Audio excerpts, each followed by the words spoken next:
En 2 minutitos empezamos, chicos. Buenas tardes.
Bueno, ahora sí, buenas tardes. Espero que anden bien. Hoy vamos a tener seguramente una clase un poquito más breve, a causa de que lamentablemente estoy con coronavirus. Así que, bueno, estoy en reposo, en aislamiento y, bueno, me sentía con voluntad para la clase, así que por eso estamos viéndonos. Así que no dejo de aprovechar la situación para pedirle a todos que se cuiden. Esto es muy complicado, muy complejo. Realmente no tengo idea cómo me contagié. Es un virus que ustedes saben que se contagia muy fácilmente. De hecho, no tuve contactos estrechos con coronavirus ni nada, y sin embargo, bueno, acá estoy. Estábamos con poder de policía y policía administrativa. Recordamos que el poder de policía es la facultad del legislador de recortar, de reglamentar, de regular el ejercicio de los derechos constitucionales para hacerlo compatible con el interés general. Y la actividad administrativa de policía es la segunda etapa que lleva adelante la administración pública, dentro de su función de controlar,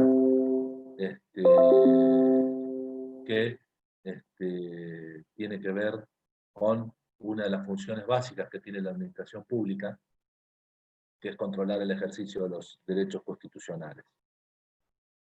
Habíamos visto los alcances, habíamos visto los conceptos, la evolución histórica muy rápidamente del concepto de poder de policía, y estábamos ya por empezar a hablar de los medios de policía, los medios de la policía administrativa. Es decir, los medios del poder de policía son básicamente la ley. La policía administrativa se expresa, el poder de policía se expresa a través de la ley. Por eso el principio de legalidad de todo el poder de policía, todo el sistema de policía administrativa. La legalidad, es decir, la actividad de policía debe centrarse y debe fundamentarse y debe recostarse en la ley. Cuando vamos a la actividad de policía, la actividad administrativa, tenemos distintos medios de los que dispone la administración pública para llevar adelante la actividad de control que realiza. Estos medios son de carácter material y de carácter jurídico. De carácter material sabrán ustedes, y lo dijimos la otra vez, que es la coacción. Es decir, el Estado dispone de coacción para ejercer o hacer cumplir sus decisiones, sus disposiciones. Esta coacción puede ser psicológica o física. Psicológica es la presencia del poderío del Estado, le hace el inspector de la DGI o de la FIP, le hace el policía, le hace el inspector de cualquier dependencia que está, el inspector de tránsito, cual fuera, que está al acecho de cazar, entre comillas, una circunstancia determinada de incumplimiento o de infracción a una norma de policía. Esta es la psicológica, y después está la física, que es directamente la actuación de, el agente del Estado para hacer cumplir la propia norma del Estado, para reponer las cosas a su estado anterior o para imponer la decisión y la voluntad del Estado. Generalmente son los inspectores junto a la policía organismo. Siempre tengan presente que separamos mucho nosotros la policía organismo de la actividad de policía. La policía organismo es un órgano de la administración que tiene por finalidad cuidarnos y protegernos y prevenir el delito y reprimir el delito en su caso. Bueno, este es un cuerpo de seguridad del Estado que obviamente también sirve, también actúa en los casos de la actividad de policía administrativa, pero no indispensablemente, solo cuando es requerido y cuando hace falta, es decir, cuando hay que actuar por la fuerza. Sino, obviamente, la presencia del Estado está dada a través de los inspectores o los funcionarios públicos que el Estado designa para hacer cumplir sus decisiones. Si yo tengo, por ejemplo, un vendedor ambulante que está instalado en la esquina de la municipalidad, hay un poder de policía que está dado a través de la ordenanza municipal que se llama Código de Faltas Municipales o de Contravenciones Municipales, que fue dictado por el Consejo Deliberante. Pero a su vez hay toda una actividad de policía administrativa que está ejercida por la Dirección de Inspección General, que es la que aplica el Código de Contravenciones Municipales. Entonces los inspectores irán a hacer un acta al vendedor ambulante para que cese en su actividad ilegal, clandestina, no permitida. Si el inspector encontrara que el vendedor ambulante no se quiere ir, por lo tanto, para hacer cumplir la decisión del Estado, acudirán a la fuerza pública, en este caso sí, llamarán a la policía de la provincia de Buenos Aires. Así que estos son los elementos, los medios de policía de carácter material. Los de carácter jurídico son, como la palabra lo dice, las declaraciones de voluntad unilateral intelectual del Estado, que van a ser, en nuestro caso, los reglamentos, las autorizaciones y las órdenes.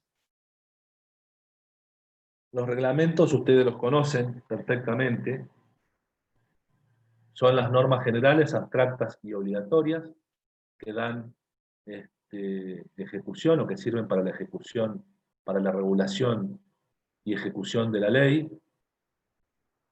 Normalmente hablamos de reglamentos ejecutivos, que son los secundum legem, que le llaman algunos, que son los que se sancionan para que la ley sea reglamentada. Puede haber también reglamentos autónomos en el caso de falta de ley que regule cierta materia. Esto recuerdan bien toda la discusión doctrinaria que vimos. Puede haber reglamentos de necesidad y urgencia, como la cantidad de reglamentos de necesidad y urgencia que tenemos hoy en ejercicio del poder de policía del Estado a partir de la emergencia sanitaria por el COVID. Y puede haber también reglamentos delegados, pero básicamente cuando hablamos de reglamento de policía, hablamos de reglamentos ejecutivos, que son los que permiten aplicar una ley preexistente. Y son los que van a dar nacimiento al acto concreto, es decir, al acto administrativo. Ustedes saben que el reglamento, voy a hacer pasar a una persona, el reglamento está, el reglamento está dirigido a que haya actos administrativos de aplicación, actos individuales, actos concretos, actos materiales administrativos. Dicho esto, pasamos ahora a lo que son las autorizaciones y hacemos una breve reseña diciendo que hay actividades que están absolutamente prohibidas y hay actividades que están relativamente prohibidas. Las absolutamente prohibidas no pueden ser, obviamente, realizadas. Está prohibido comercializar en la calle, en la vía pública. Más allá de que veamos vendedores ambulantes que lo hacen. Está prohibido circular contrabando, etcétera, etcétera, etcétera. Las relativamente prohibidas son aquellas actividades que, si bien no están prohibidas, están supeditadas al otorgamiento de una autorización. Y acá aparece la figura nuestra de la autorización administrativa. La autorización no confiere un derecho nuevo, sino que remueve los obstáculos para ejercer ese derecho. Por ejemplo, está prohibido conducir sin carnet de conductor. Está prohibido ejercer comercio sin una habilitación municipal. Si no, estaríamos frente a una prohibición absoluta. Esa es la diferencia entre la autorización y el permiso. El permiso es una figura precaria que autoriza o habilita a realizar una actividad prohibida. Está prohibido comercializar en la vía pública, pero en la municipalidad le dieron un permiso para poner un escaparate. Está prohibido habilitar en zona rural usos comerciales, pero sacaron un permiso precario para habilitar un uso comercial. En este caso sí se remueven, hay que remover obstáculos para el ejercicio de una actividad que está prohibida. Les pongo ejemplos. Está prohibido terminantemente que conduzcan los menores de 17 años. Hay una prohibición absoluta. Está prohibido absolutamente la venta de alcohol después de las 21 horas. Son prohibiciones absolutas. Está permitido vender alcohol hasta las 21 horas, siempre y cuando se tenga el REBA, el registro de bebidas alcohólicas de la provincia de Buenos Aires. Es decir, esa es la autorización que remueve los obstáculos para ejercer una determinada actividad. Entonces, hacemos diferencia entre autorización y permiso. Permiso es lo que se otorga con carácter precario para realizar una actividad que está prohibida. Autorización es la actividad autorizada, es la actividad que está permitida bajo condición de tener la respectiva, valga la redundancia, autorización. Para los terceros, esto es importante, la autorización es un simple hecho jurídico. Esto significa que no le pueden ser, obviamente, oponibles, aunque tienen que respetarlo, obviamente el tercero tiene que respetar la autorización. Doy otro ejemplo más. Si yo quiero habilitar una fiambrería en el barrio Los Troncos, hay una actividad absolutamente prohibida ahí, porque es un barrio netamente residencial exclusivo. Si yo quiero habilitar una fiambrería en la esquina de la facultad, en Irigoyen y 25 de Mayo, puedo hacerlo, porque está permitido ahí. Entonces, en el caso de que yo autorizara funcionar una fiambrería en el barrio Los Troncos, dependería de un permiso revocable y precario. No habría estabilidad de la relación jurídica. Puede revocarse en cualquier momento por razones de interés público. En cambio, si otorgo una habilitación o una autorización para funcionar un local en el barrio de la facultad, eso adquiere carácter permanente y entra ya en el derecho de propiedad del titular de la habilitación, porque es una actividad autorizada. Espero que sea claro hasta acá. La orden de policía es un acto administrativo con base legal que generalmente contiene una restricción a la libertad y que es ejecutivo y ejecutorio, obviamente. Generalmente es una prohibición,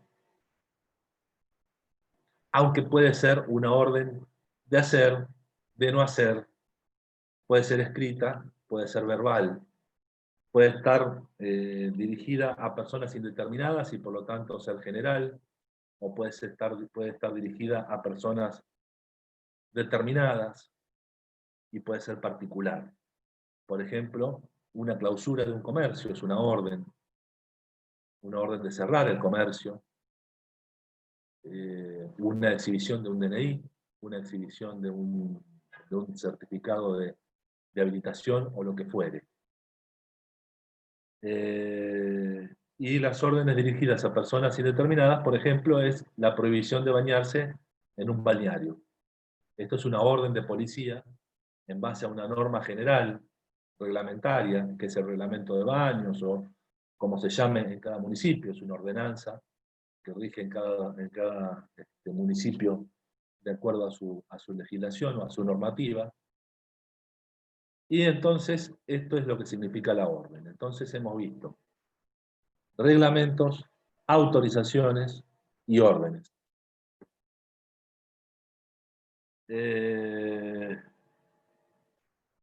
Cuando tenemos una situación de quebrantamiento de una norma de policía, se produce lo que se llama la contravención o falta administrativa.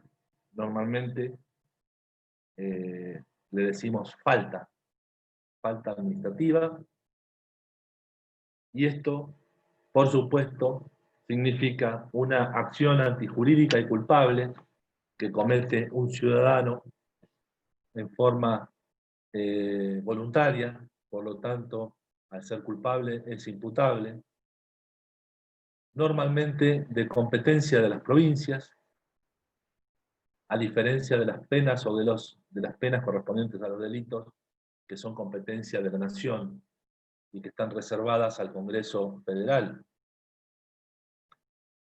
Hay una gran discusión que ustedes deben conocer, histórica, legendaria, de la distinción entre delitos y contravenciones.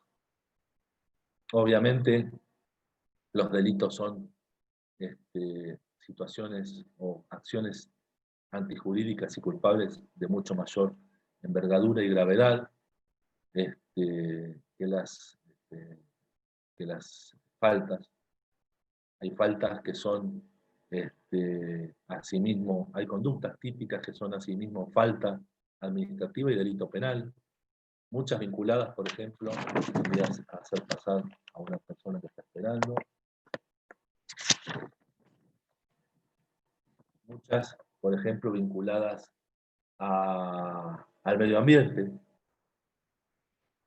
contaminación de aguas, etcétera, etcétera, que pueden ser sanciones que pueden caer como delitos penales y pueden también recibir una sanción administrativa. Conductas, ya lo veíamos cuando veíamos la función pública, conductas del agente público, del funcionario público, que pueden ser violaciones al régimen disciplinario y delito penal. Es decir, si un agente público adrede, ¿no es cierto?, y en forma burlona o como fuere, destruye una computadora o destruye un vidrio. Obviamente que va a ser una infracción administrativa, que va a tener una sanción administrativa, pero a su vez va a incurrir en una sanción penal, en una conducta penal de daño. Una malversación de caudales, un cohecho, lo que fuere. Son estas conductas que reúnen doble característica. Pero básicamente nosotros nos centramos en las penas administrativas o en las sanciones administrativas, en lo que se llaman las penas ejecutivas, que tienen que ver con estas sanciones por desobediencia, que tienen que ver también con la posibilidad de ejecución en subsidio de determinada conducta que se da en el ámbito administrativo, que ustedes saben que hemos visto, sobre todo en la parte de contratos, ¿no es cierto?, que puede ejecutarse subsidiariamente por un tercero, una conducta requerida por la ley, y puede también tener una coacción sobre las personas, es decir, una coacción sobre el patrimonio y las personas significa un apremio o un arresto. Se puede ir contra el patrimonio de las personas en el caso de incumplimiento de una pena ejecutiva. Cuando la persona obviamente no paga o no deposita la multa, se le ejecuta. O cuando no cumple con el pago, se le puede arrestar también. De hecho, la ordenanza 45-44 del Partido General Porredón, que es la que se llama Código Contravencional en nuestro municipio, tiene en todos sus artículos tiene sanciones de multa y arresto. El arresto no se usó nunca, ni siquiera cuando se sancionó esta norma de los años 70. Pero, por ejemplo, para que sepan o para que tengan una noción, lavar un auto en la vía pública o en la vereda, donde no está habilitado para ello, puede suponer o significar 15 días de arresto, además de la multa. En cuanto a las penas de policía, las penas generales, las penas a las faltas y contravenciones de policía, pueden ser, como decíamos recién, arresto o prisión, que integran el grupo de las penas privativas de la libertad. Pueden significar sanciones patrimoniales, que es la multa, pena retributiva a través de el depósito o la entrega de dinero, o el comiso, que lo vamos a volver a ver la semana que viene, que es la pérdida de la propiedad de un bien determinado con el cual yo cometo un delito. Por ejemplo, me decomisan o me comisan, es lo mismo, la misma palabra.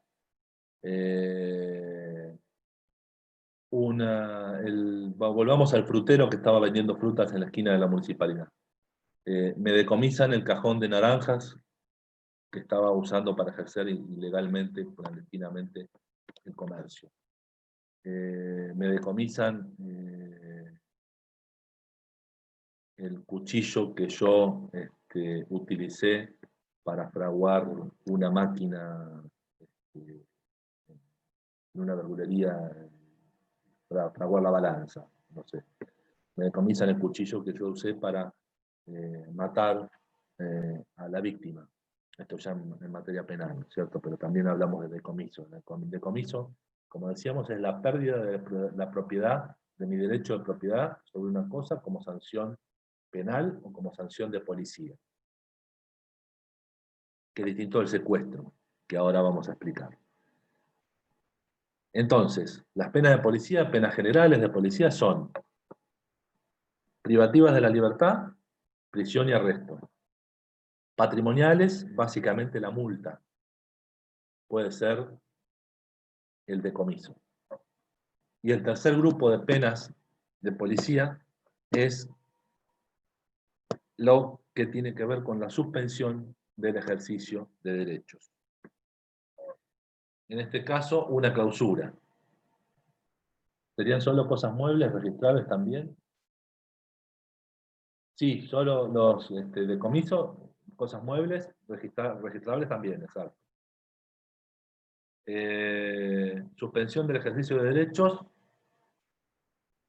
puede ser la clausura, puede ser la inhabilitación, la pena de policía que tiene que ver, por ejemplo, con un profesional que está cumpliendo mal su función. Es muy común ver la suspensión de la matrícula de abogados, de escribanos, de arquitectos, de ingenieros, que salen publicadas en los diarios. Suspéndese en el ejercicio de la profesión de tal cosa a tal persona por el término de 5 días, 15 días, 6 meses, lo que fuere, en virtud de la causa disciplinaria número tal, y esto tiene que ver también con la función de policía que ejercen los colegios profesionales, que esto espero que les quede claro, que lo hayan visto en la primera parte. Los colegios profesionales son personas públicas no estatales que ejercen función administrativa y que dictan actos administrativos, en este caso las matriculaciones de sus matriculados y también, obviamente, las sanciones a sus matriculados. Estos son actos administrativos. La clausura, la inhabilitación, la pérdida del cargo y el embargo. El embargo es la privación temporal del ejercicio del derecho de propiedad de una cosa. Esto lo diferencia del decomiso. El decomiso es la pérdida permanente del ejercicio del derecho de propiedad. Me lo decomisan, perdí la propiedad de ello. El cajón de naranja no lo veo más. Lo que me decomisó el juzgado penal por cometer el delito no lo veo más. En cambio, sí veo lo que me secuestran. Me secuestran un auto, por ejemplo. ¿Por qué? Porque estaba cometiendo una contravención o una falta de policía al estar estacionándolo en doble fila. Así que básicamente, chicos, esto es un poco la continuidad del tema. Vamos a vernos la semana que viene. Lo que se suspende es el derecho al ejercicio de la profesión, exactamente. Se suspende el ejercicio del derecho a la profesión cuando no puedo ejercerla en virtud de una sanción administrativa aplicada por un colegio profesional. Muy similar a lo que pasa, por ejemplo, cuando un empleado de la administración pública es suspendido. La suspensión del empleado público que vimos en la clase anterior. Cualquier consulta, aprovechen, háganla y bueno, yo me despido, les dije, para los que no estaban al principio, estoy con COVID, por eso esta clase es más breve, más rápida, pero no quise no tener esta clase con ustedes. Bueno, recupérese pronto. Esperemos, espero estar vivo en una semana. Que se mejore. Hasta la Gracias, semana que viene. me la hacen, por privado. Perfecto, muchas gracias. Gracias, hasta luego. Buena semana.